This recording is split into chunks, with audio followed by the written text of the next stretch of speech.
उर्दू अखबारों के पढ़ने वाले तो बहुत हैं, लेकिन उनमें से ज्यादातर अखबारों की हालत खस्ता है। रविवार को नई दिल्ली में आयोजित उर्दू संपादकों के सम्मेलन में ज्यादातर संपादकों की शिकायत अखबारों की माली हालत से थी।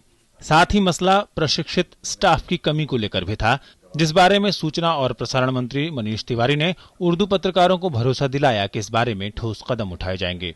उर्दू जर्नलिज्म है, उसमें कैपेसिटी की शायद कमी है, प्रॉब्लम है। तो मैं जो हमारे आईआईएमसी के चेयरपर्सन हैं, हमारे मंत्रालय के सचिव हैं और साथ साथ जो डायरेक्टर हैं आईआईएमसी के सुनीत टंडन जी, मैं उनसे बात करूंगा। उनसे ये कोशिश करते हैं कि कोई ना कोई रास्ता निकाला जाए जहां पर कुछ रीजनल स्पेसिफिक या लैंग्वेज स्पेसिफिक कोर्सेज हम चला सकें, जिससे कि ये जो कैपेसिटी की समस्या आ रही है कि they are not enough trained journalist और they are not enough trained people on the technical side, तो उससे हम किसी तरह से निपट सकें। कई दफा उर्दू पर खास कौम की भाषा होने का तोहमत भी मढ़ा जाता है, लेकिन इसकी विरासत को लेकर मंच पर मौजूद मनीष तिवारी से लेकर दिग्विजय सिंह और कुलदीप नैयर से लेकर रामविलास पासवान जैसे लोग भी एक राय दिखे कि उर्दू सिर्फ अकलियत की भाषा नहीं, बल्कि हिंदुस्तान के सभी लोगों की भाषा है।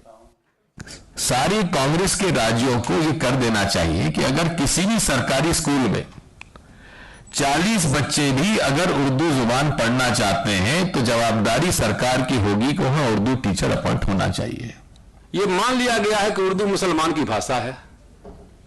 दुर्भाग्य से हमारे देश में उर्दू का एडिटर्स कॉन्फ्रेंस है, लेकिन एक भी कोई उर्दू का न्यूज़पेपर नहीं है जो नेशनल स्टेटस की बात तो छोड़ दीजिए, स्टेट लेवल का भी हो।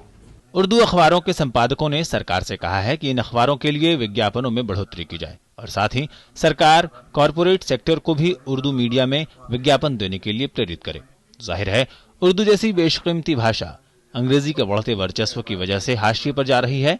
इसको आम जनता के साथ साथ कॉरपोरेट के साथ की भी जरूरत है और इस कोशिश की भी कि इसे जहन के साथ साथ रोजी रोटी के साथ भी जोड़ा जाए। Manjeet Thakur, DD news, Delhi.